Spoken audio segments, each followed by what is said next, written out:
আত্মীয়দের সঙ্গে মহাকুম্ভে গিয়েছিলেন আসানসোলের জামুরিয়া থানার কেন্দার বাসিন্দা বিনোদ রুইদাস। বুধবার ভোররাতে কুম্ভ মেলায় ঘটে যাওয়ায় দুর্ঘটনায় বিনোদের মৃত্যু হয়। শুক্রবার সকালে বিনোদের দেহ জামুরিয়ায় এসে পৌঁছয়। মৃতের পরিবারের অভিযোগ, তাদের কোনো ডেথ সার্টিফিকেট দেওয়া হয়নি ময়না তদন্ত। অর্গানাইজ করছে ইউপি সরকার, তারা যে এরকম অমানবিক পাশবিক হতে পারে, এটা এই মৃতদেহ দেখে আমরা বুঝতে পারছি।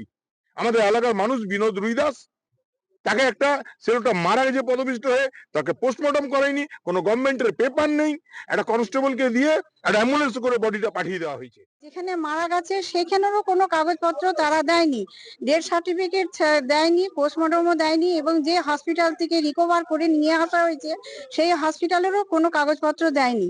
সরকারি লেভেলে যে টাকা পয়সাগুলো যেগুলো মানে দেবার জন্য বলা হয়েছে, কিন্তু কোনো কাগজপত্র যদি না পাওয়া যায় তাহলে তাকে আমরা কি করে দেবো? মা বাবাকে নিয়ে কুম্ভে গিয়েছিলেন মালদার বৈষ্ণবনগরের চরবাবুপুর এলাকার বাসিন্দা অমিয় সাহা। মহাকুম্ভে পুণ্য স্নানে গিয়ে আর ঘরে ফেরা হলো না স্কুল শিক্ষক অমিয়র। ভিড়ের চাপে বুকে আঘাত লেগেছিল তার। पहुंचने में माँ बाबा को देखा, इसके बाद लड़का बोलता है कि हमको लेटिन लगा हुआ है, लेटिन करके आया, इसके बाद बच्चा का ये तभी एक्सपायर हो गया था। কাগজপত্র কিচ্ছু দেয়নি ওখানে, ওখানে কোনো ব্যবস্থা নেই, কি দিবে কাগজপত্র? ওখানে হাসপাতাল থেকেও কোনো কাগজ দেয়নি? না, কোনো কাগজ দিল না। ওজেতে যাই, এনে যাই, এ বডিলে যাই, এ বডিলে যাই। বুধবার দুর্ঘটনার পর থেকে খোঁজ মিলছিল না বীরভূমের রামপুরহাটের বাসিন্দা গায়ত্রীদের। আশায় বুক বেঁধেছিলেন পরিবারের সদস্যরা, কিন্তু শেষ পর্যন্ত কোনো সুখবর মিলল না। শুক্রবার জানা গিয়েছে বুধবার দুর্ঘটনায় প্রাণ গিয়েছে গায়ত্রীর। যা বলে আছে, ঋতিক দা এসে আমাকে ফোনটা দেখালো, ফোনে ছবি দেখালো, ছবি দেখে আমি চিনতে পারলাম যে হ্যাঁ এটা মা মারা গেছে। মনে হচ্ছে পদপিষ্ট হয়ে মারা গেছে। একটি ছবির ভিত্তিতে মাকে শনাক্ত করেছেন প্রতাপ। কুম্ভ থেকে মায়ের দেহ ফেরানো নিয়ে দুশ্চিন্তায় পড়েছেন প্রতাপ। দেহ ফেরানোর বিষয়ে সাহায্যের আশ্বাস দিয়েছেন বীরভূমের জেলা শাসক।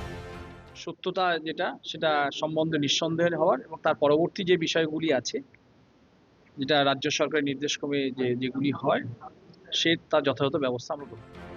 গায়ত্রীর পরিবারের পাশে থাকার আশ্বাস দিয়েছেন এলাকার বিধায়ক আশিস বন্দ্যোপাধ্যায়। সেই বিষয়ে আর নিঃসন্দেহ হওয়ার পরে যা যা করণীয় তা আমরা নিশ্চয় করব। তখন যা যা করণীয় আমি প্রশাসনের সঙ্গে কথা বলে। পুণ্যার্জনের জন্য গিয়েছিলেন মহাকুম্ভে, কিন্তু পুণ্য স্নান সেরে আর ঘরে ফেরা হলো না বাংলার 5 পুণ্যার্থীর। মৃতদের পরিবারে নেমেছে শোকের ছায়া, একই সঙ্গে দুশ্চিন্তা।